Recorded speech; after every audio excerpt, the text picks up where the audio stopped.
Syedaralun, upaya pencarian terhadap Sudirman berusia 60 tahun, warga Gampong Alus Selaseh, Kecamatan Jempa, Kabupaten Abdia, yang dikabarkan hilang terseret arus Sungai Alus Selaseh pada Rabu 21 September 2022, pukul 16.45 waktu Indonesia bagian Barat membuahkan hasil.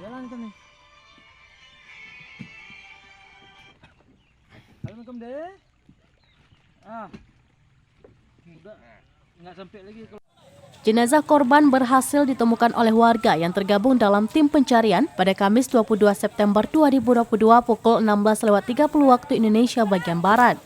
Di mana saat itu salah seorang warga Alus Selaseh melihat jenazah korban hanyut terbawa arus sungai di kawasan Gampong Padang Gelumpang, Kecamatan Jempa dalam posisi telungkup.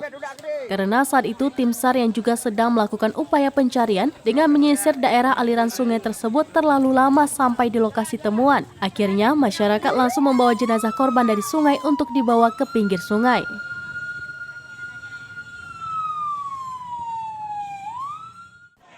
Dan tim Pos Basarnas Melaboh, Budi Perdana Yandri kepada wartawan mengatakan korban telah ditemukan dalam kondisi meninggal dunia di sungai.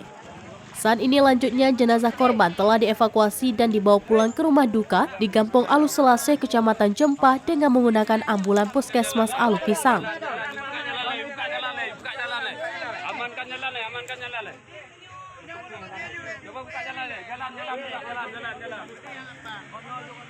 Diberitakan sebelumnya, tim gabungan terdiri dari personil Satgas SAR Aceh Barat Daya, Satgas SAR Aceh Selatan, Pos Basarnas Melaboh Aceh Barat, BPBD Abdia, Tagana Abdia, TNI Polri dan masyarakat setempat terus melakukan pencarian terhadap korban hilang di sungai setempat hingga Kamis 22 September 2022 hari ini.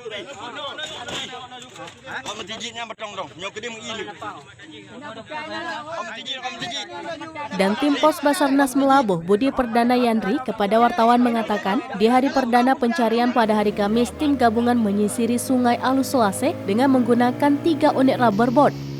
Sedangkan lanjutnya 1 unit rubberboat polisi Airut menyisir dari jembatan Pulau Kayu ke arah hilir dan rubberboat BPBD menyisir dari lokasi kejadian ke arah bawah atau hilir. Dari Aceh Barat Daya, Taufiq Zaz, Serambi On TV.